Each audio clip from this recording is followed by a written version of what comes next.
الرحمن الرحیم۔ معزز سامعین کرام، پہلے ہم نے حضرت سیدنا صدیق اکبر رضی اللہ تعالیٰ عنہ آپ کی شان اولیت پہ چند باتیں آپ سے کی تھیں۔ آج ہم آپ کے خصائص پہ چند باتیں آپ کی سماعتوں کی نظر کرتے ہیں۔ حضرت سیدنا صدیق اکبر رضی اللہ تعالیٰ عنہ کی یہ خصوصیت ہے کہ قرآن مجید میں آپ کا تذکرہ بطور صحابی اللہ کریم کی ذات برکات نے ارشاد فرمایا، ثانی اثنین اذ ہما فی الغار اذ یقول لصاحبہ لا تحزن ان اللہ معنا۔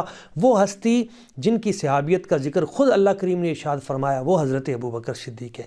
آپ کی یہ بھی خصوصیت ہے کہ قرآن مجید میں آپ کے 8 اسماء گرامی بیان کیے گئے ہیں۔ آپ کی یہ بھی خصوصیت ہے کہ آپ کو صدیق کا لقب بھی اللہ کریم کی ذات نے خود عطا فرمایا۔ آپ کی یہ بھی خصوصیت ہے کہ آپ امیر حج مقرر ہوئے۔ نبی پاک صلی اللہ علیہ وآلہ وسلم حضور کے پہلے وزیر کا نام حضرت ابوبکر صدیق ہے۔ آپ نے فرمایا میرے 2 وزیر زمین پہ ہیں اور 2 آسمانوں پہ، تو جو زمین پہ پہلے وزیر ہیں وہ حضرت صدیق اکبر ہیں۔ نبی پاک صلی اللہ علیہ وسلم حضور کے بچپن کے سب سے پہلے دوست حضرت ابوبکر صدیق رضی اللہ تعالیٰ عنہ ہیں۔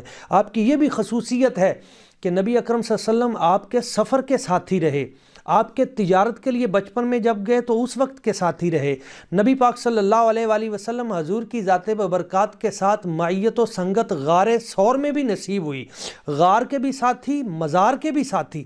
اور آپ کی یہ بھی خصوصیت ہے حضرت جناب سیدنا صدیق اکبر رضی اللہ تعالیٰ عنہ کی کہ وہ مانعین زکوٰۃ ہوں، وہ مرتدین اسلام ہوں، وہ منکرین ختم نبوت ہوں، ان سب کا خاتمہ کرنے والی ہستی حضرت ابوبکر صدیق رضی اللہ تعالیٰ عنہ ہے۔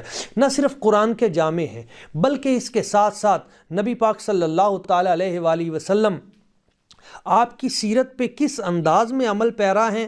آپ دیکھیے کہ سب سے پہلے مسجد نبوی شریف کی جگہ دینے والے حضرت ابوبکر صدیق ہیں۔ یہ آپ کی خصوصیت ہے۔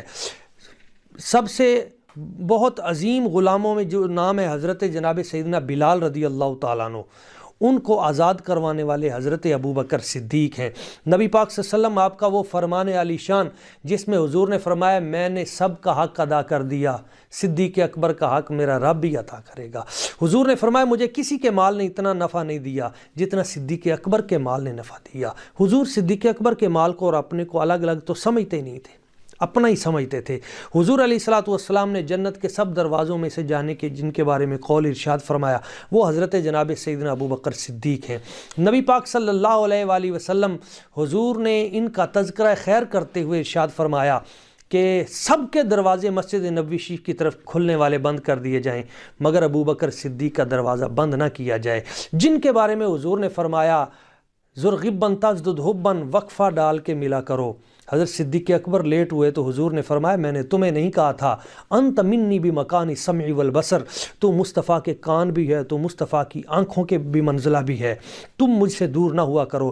جن کی ایک نیکی کو حضور نے حضرت جناب عمر فاروق رضی اللہ تعالیٰ عنہ کی ساری زندگی کی نیکیوں سے افضل اور برتر قرار دیا وہ حضرت جناب سیدنا صدیق اکبر رضی اللہ تعالیٰ عنہ ہیں، جن کی شان کو بیان کرتے ہوئے 200 سے زائد احادیث حضور نے نام لے کر جن کی شان میں بیان کی، اور ساتھ وہ 88 احادیث ہیں جن میں حضرت عمر فاروق کی شان بھی بیان کی گئی ہے، وہ 17 احادیث ہیں جن میں حضرت عثمان غنی کی شان بھی بیان کی گئی ہے، پھر ساتھ 14 احادیث ہیں جن میں چاروں خلفائے راشدین ان کی شان بیان کی گئی ہے، پھر 17 اور احادیث ہیں جن میں عشرہ مبشرہ اور دیگر صحابہ کرام 16 احادیث ان کا تذکرہ بھی شامل ہے۔ یہ 313 سے زائد احادیث ہیں جن میں لفظاً حضرت جناب سیدنا صدیق اکبر رضی اللہ تعالیٰ عنہ آپ کی عظمت و شان کا نبی پاک صلی اللہ علیہ وآلہ وسلم حضور نے بیان کیا ہے۔ اللہ کریم کی بارگاہ قدس میں دعا ہے کہ وہ ذات لم یزل ہمیں حضرت سیدنا صدیق اکبر رضی اللہ تعالیٰ عنہ کی اس مقامی خصوصیت کی جو منزلیں ہیں ہمیں ان کی معرفت نصیب فرمائے۔ بے حد شکریہ۔